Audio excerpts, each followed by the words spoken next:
Hey guys, this is Battle Productions and welcome to another Wi-Fi battle against the YoshiKarp. Alright, so, yes, this is a no-e match.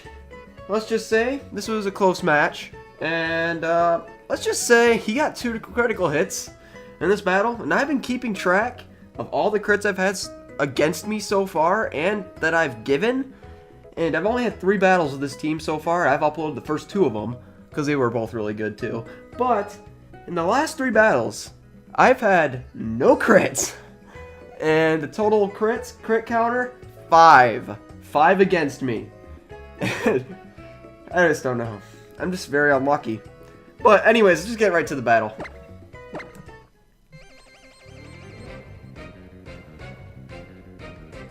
Alright, so now, he's gonna send out his Ferrothorn. I was thinking, okay, that's interesting. So I did send out my Espeon as my lead. And basically I was thinking, I want to see what this thing did. I want to see if it carried the Gyro Ball, so I went for the sub. So usually you don't set up on an Espeon, you're probably going to go for the Gyro Ball, but he ends up going for the Power Whip. And it, of course, really, it's a huge factor here, because I have a bunch of speedy Pokemon. So what I decided to do here is I'm going to switch out to my my Charizard and turn into Mega Charizard Y.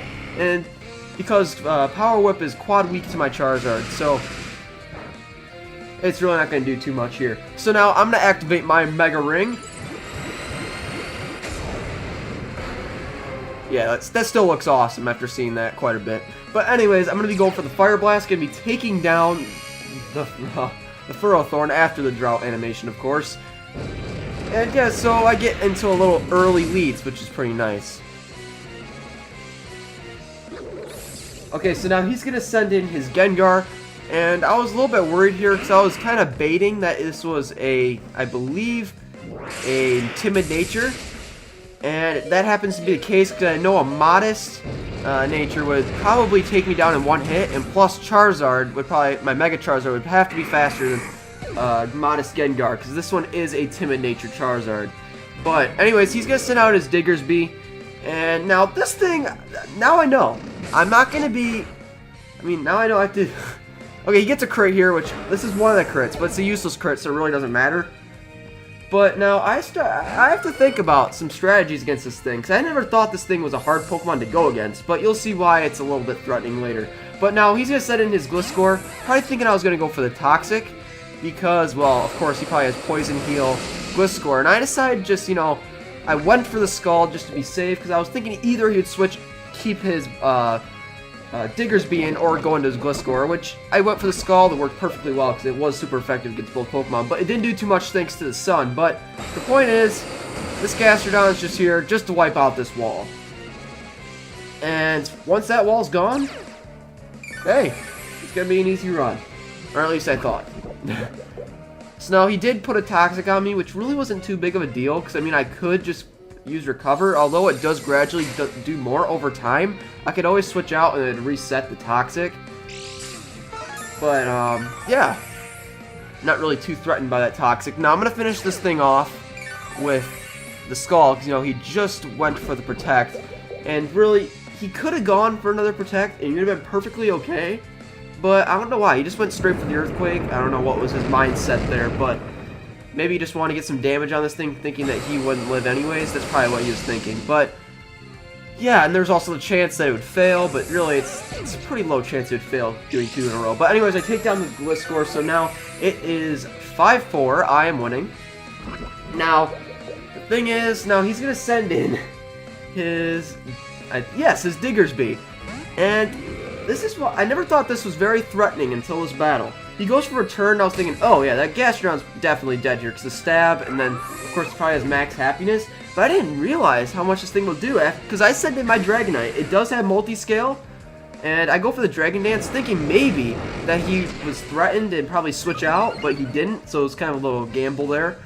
But I get a Dragon Dance up. He goes for a turn, and with multi-scale, it does half damage, more than half. And I was thinking, whoa, man! So anyways, I go for the Outrage, and I'm thinking, okay, it's gone. I'm going to have to deal with that Excadrill, because I know it's a Steel type. He'll want to bring that in, and he does bring it in. But at this point, I just need to put some damage on his Excadrill.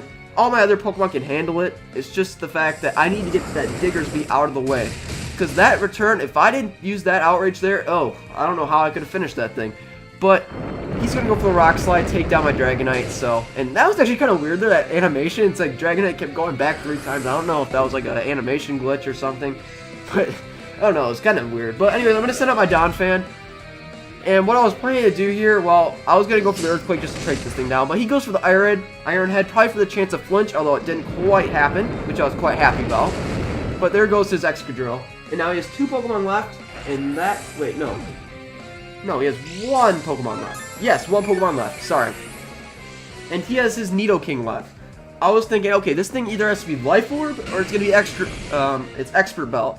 If it does not get recoil right here, because I knew this thing would carry the Ice Beam, because that's what all Nidoran and Nidokings do nowadays. And he gets a crit right there. I'm sure I could have lived, maybe, but no, he had to get a crit there. But it did show he didn't get any recoil there, so it's definitely an Expert Belt set. But I was like, okay, no more messing around. I'm just going to go for a Psychic and take down the Nidoking, and that'll be the end of the fight. So it's a short fight. I mean, it was a good fight. It was not a lot of strategy. It was just, I don't know, it was a lot of small mini sweeps almost, probably.